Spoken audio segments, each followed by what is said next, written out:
You want to make a picture? What? What you want? No! We're going to get a picture of me. No! Woo! I think Uncle Fuku. Damn! Take a picture with me. My heels do Wait a minute, not my work trip's on going me. down. Fix it. Oh, oh dear. But sorry, but you lost the game in the process. I never did. What's the game? How Okay, dare how do you know, but I'm trying to bash my head because I'm doing this. Oh God, stop it. It's going to be up in my office. Got it. Hold on, let me focus on this. Oh, you have a photo on this. Perfect. Yeah, in the backpack section. Got it. I don't think there's anything sketchier. Exactly. Well, that was fun. Finally here for my own panel. You guys here for Fuku Fact? Yep. Very good. Well, I am, of course, the con overlord, Zasada. I'm also the co-founder of Black City Con. This is Anthony Doherty. He plays the new Big Uncle Fuku. Yeah! This man's going to spend the next 2 days straight just walking around yelling and being him. So he's the hardest working big mascot ever. Anyway, well, what do you? This is kind of a casual open panel for you guys, 20 minutes. What are you guys most interested in hearing about? How the con started, or how the characters started? Why not both? Yeah. Okay, we'll start with the character first. See where it goes. All right. Big Uncle Fuku was originally created back in 2002, which is like an eternity ago. To you whippersnappers. 28, so I can say that. He was kind of, as you probably have guessed it when you first encountered him, he's doing the sideshow while I just drone. He was part inspired by Sailor Bubba. Do you guys know who Sailor Bubba is? All right, next time you get internet access, which isn't going to be here, go ahead and search Sailor Bubba, and you will see. Well, you guys saw Matt Greenfield, right? You know about what he looks like. Picture a guy that kind of looks like Matt Greenfield, but in a full-on Sailor Moon outfit with blonde wig and this giant, like, pink plastic wand that kind of looks like an odd combination between a magical girl wand and some kind of perverse toy. Thus, I was inspired by this man, and I'm like, wow, that is so not right, but it feels so right at the same time to have a guy like that walking around. After a while, I think it all really started when I, just for some reason decided to cosplay with my now wife in a schoolgirl uniform, and so, yeah, there you go. So I'm walking around like that. I had some extra beards just lying around, and I'm like, okay, let's see how this works. And then, and before you knew it, after some other random processes that I can no longer remember, Big Uncle Fuku was born.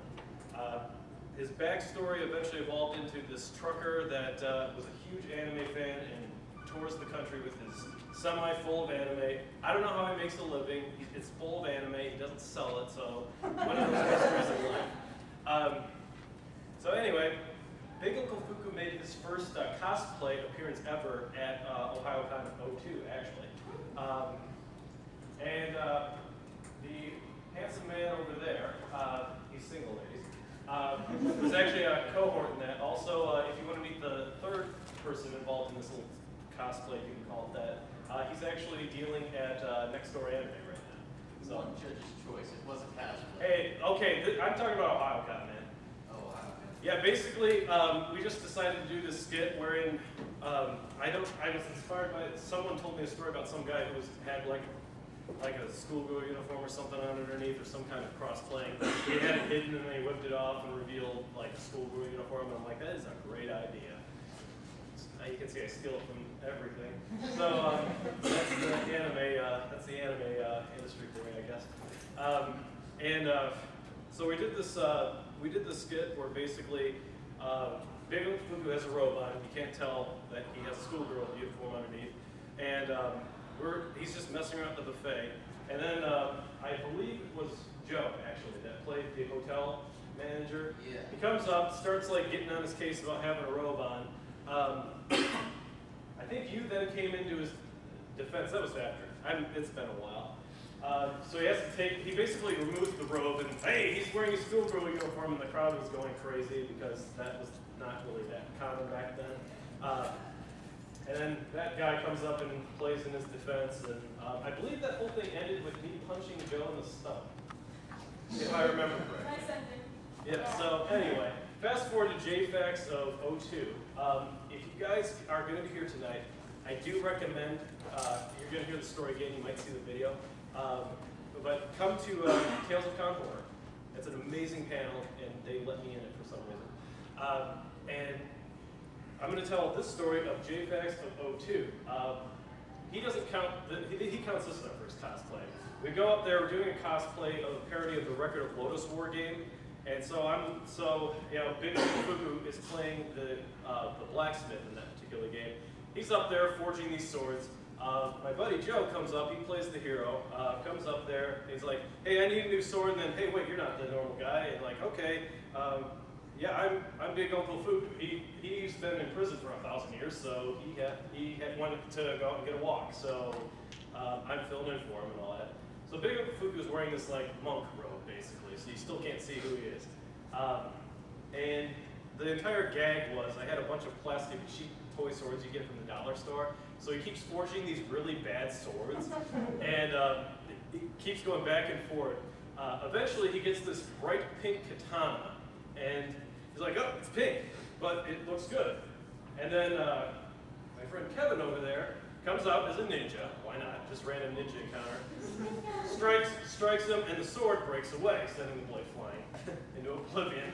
And the ninja dies of laughter, and the hero is understandably pissed off, so starts yelling at him and then the ninja attacks again, and then suddenly Big Uncle Fuku yells, don't worry, I'll save you! Rips off the robe, revealing the schoolgirl uniform. Yes!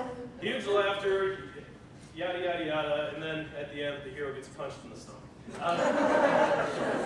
But then afterwards, Kevin, playing the cosplay director, comes out all mad because there's stage combat, and it's like, and as a way of keeping us in the contest, he gives us a piece of paper that has a secret like bargain on it. I hang on this.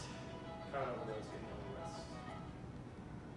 Oh, just kind of. Anyway, so he hands a secret request to us, and so per the request, we drag up this thing covered in a sheet. No one knows what it is. And we get an attractive female member of the audience to come sit on it. And then she does that, goes back, we reward her with some hockey. And then the next step is to rip off the cover, revealing a toilet. Who has seen Golden Boy? No one has seen Golden Boy. He's seen Golden Boy. I've seen it. I'm just going to say he's seen it. Yeah, you did. By default. Okay, I got to educate you guys. You read all at opening ceremonies, right? Doug Smith, who's in vendor venue, he does his freelance artwork now. He played the voice of a character named Kentaro Roy, who was an everyman. He loser character, but he at the last second, he always managed to save the day, despite the fact he was a raging pervert. And one of the most famous scenes out of that whole thing was he did it a lot. Like this was the scene of Golden Boy was he'd be cleaning a toilet or something, and then he would realize, oh, a very attractive female lead here has sat on this toilet. Oh, and then he'd go hug the toilet. Oh my God, it's still warm! And they'd just go crazy over this toilet. It was a really perverted gag, but anyway, we revealed the toilet. Kevin, in yet another costume, comes out dressed as Kentaro Roy, comes out, hugs the toilet, crowd's going freaking crazy. One thing I do need to mention is Doug Smith was in the audience at that time, and we knew it. And the happy ending of the whole thing was we ended up winning Judge's Choice that year because his then fiancée was one of the judges. And because of this disturbing factor, what, you're going to act something out? Yeah. Okay, he's going to creep me out here. And as her disturbing factor, and for just insulting her fiancé, she had to give us the prize. So the sad ending to that whole story was we left the toilet there, and they still remember to this day that we were the ones that left the toilet backstage.